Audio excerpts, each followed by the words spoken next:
ओम कृष्ण देवाय नमो नमः। राधे राधे दोस्तों, मोर भगवत प्रेमी भाई और भौणी मानकु मोर अंतर राधे राधे। केमिति अछंदी आपण माने? मु तो बहुत भलरे अछि। कृष्णांक कृपारु आपण माने भी भलरे थिबे बोली मोर विश्वास। आज आमे श्रीमद् भागवत गीतार कर्मयोगर तृतीय अध्यायर श्लोक 5 शुणिबा। ता पूर्वरु उपक्रमणिका विषय रे किछि शुणिबा। जो माने सब्सक्राइब करि नाहंती सब्सक्राइब करि दियंतु, शेयर भी करंतु, कमेंट रे निजर मतामत लिखंतु और वीडियोटी लास्ट जाए सुनंतु।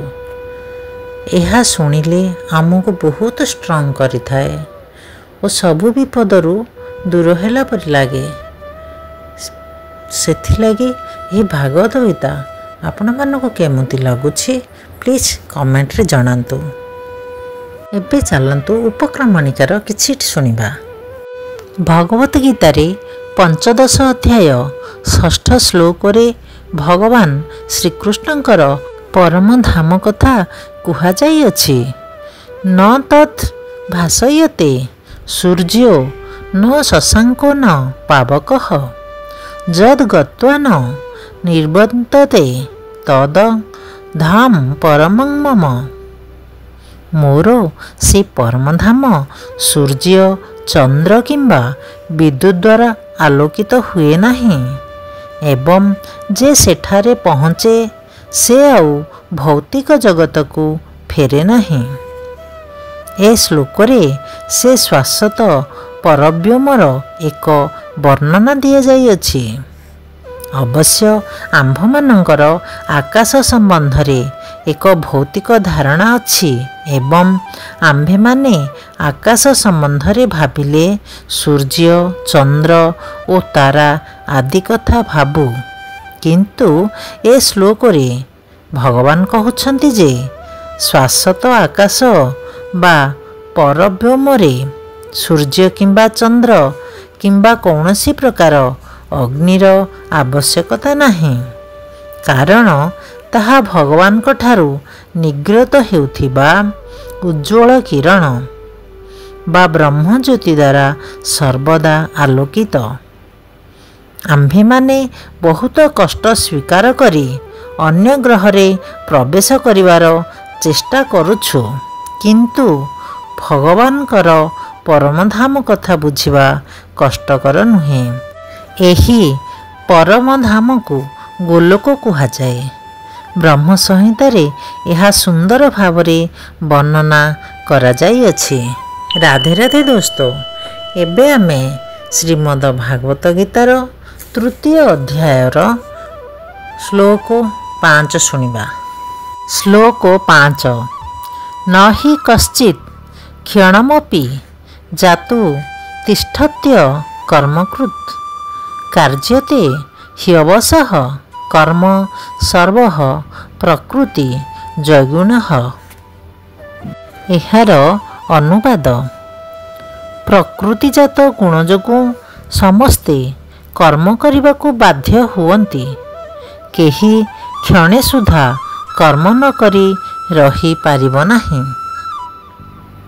एहार भावार्थ, सर्वदा कर्मठ हेबा आत्मार प्रकृति, एहा शरीरर धर्म नुहे।